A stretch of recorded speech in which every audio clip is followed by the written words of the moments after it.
अक्सर ऐसा होता है कि आप करना कुछ और चाहते हैं लेकिन आपसे हो जाता है कुछ और। आप गए मार्केट में कुछ खरीदने के लिए, जूता खरीदने के लिए, लेकिन आप कुछ और खरीद के लिए आते हैं। ऐसा बहुत लोगों के साथ होता है। ये नॉर्मल सा नेचुरल चीज है, लेकिन इसको सुधारे कैसे? नमस्कार दोस्तों, आई होप आप लोग बहुत बढ़िया होंगे। दोस्तों मैं आज बात करने वाला हूं किसी भी चीज को लेकर के कि सीधा सीधी कैसे सोचे।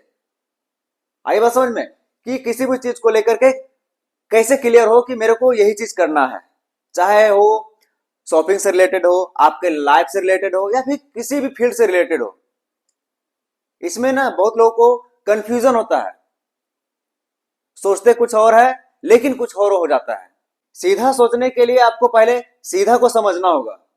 सीधा का मतलब सीधा दिमाग से विचार करना। सीधा सोचने का एक ही तरीका है कि आपके दिमाग में जो सवाल चल रहा है उसके सभी पहलुओं को समझने की कोशिश कीजिए।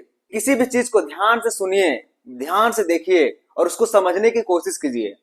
जैसे कि लोगों की बातें सुनिए, वो क्या बोल रहे हैं, क्या कहना चाहते हैं, उनका इंटेंशन क्या है बोलने का, वो कैसे रिएक्ट करते हैं।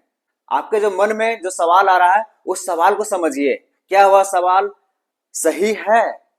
अगर सही है, अगर आप किसी बात को समझने की कोशिश करते हैं तो उसमें बहुत सारे सवाल आता है, और जो सवाल आता है उसको नोट डाउन कीजिए बुक में और फिर उसको समझने की कोशिश कीजिए। ये आपको गहराई तक समझने में मदद करेगा।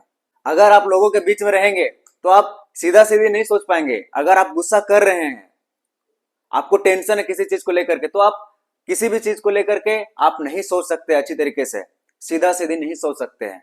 बहुत मुश्किल होगा उस समय किसी चीज को लेकर के आपको सीधा सोचना।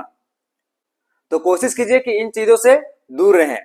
गुस्सा, टेंशन और बहुत सारी ऐसी चीजें जो आपको प्रॉब्लम कर सकता है, ध्यान रहे कि इन चीजों से आप दूर रहें। एंड द लास्ट वन, ध्यान कीजिए। एवरी डे, हर एक दिन 15 से 20 मिनट तक आपको ध्यान करना है। क्योंकि जब आप ध्यान करेंगे तो पहला चीज तो यह है कि आपका दिमाग शांत रहेगा, आप किसी भी चीज को लेकर के अच्छे से सोच सकेंगे, टेंशन फ्री रहेंगे, फ्रेशनेस फील होगा। आई होप ये वीडियो आपको पसंद आया होगा, समझ आया होगा। मिलते हैं नेक्स्ट वीडियो में, तब तक के लिए जय श्री राम।